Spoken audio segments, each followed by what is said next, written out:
Jordi c'est un camère, il est né en France et ses deux parents camères sont venus l'année de sa naissance pas bête. Une famille modeste qui laisse rien transparaître. Petit à petit, il grandit, prend du poids. Les parents se débrouillent, y a des têtes sous le toit. Avec sa grande sœur, mais à Skip ils sont trois. Bref. Il grandit, fait son temps, à l'école les raclis, et qui fait son teint. En plus c'est un footeux, il joue à Saint-Gratien. Il est un peu timide mais il est plaisantin. Je comprends pourquoi au raclis il plaisait autant.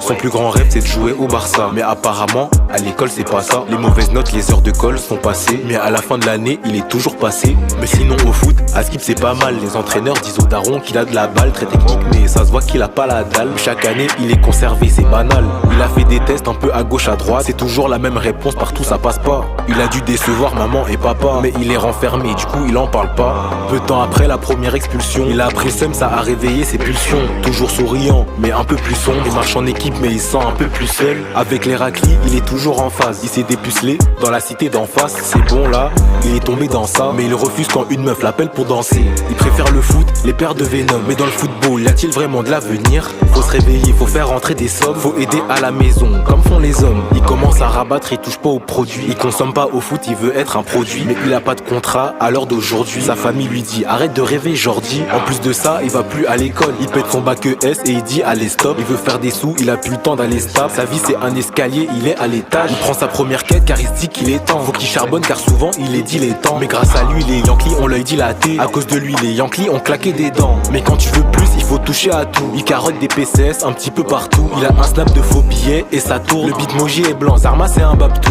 Il a des atouts, il s'en sert pour pas que dans sa poche y ait rien. Il se dit qu'en vrai, s'il avait déjà tout, il vivrait ses victoires comme si elles valaient rien. De fil en aiguille, il s'intéresse au son. Y a des mecs de sa ville, de son quartier qui rappent. Il commence à écrire des textes assez sombres. Et il porte ses couilles, il va bouquer sa session. Il croit en Dieu, il se dit qu'il n'y a pas de hasard. Il enchaîne les séances de studio en bazar. Et à côté, il fait bosser une meuf de Paname. Il sort ses freestyles, les gens disent ça incroyable.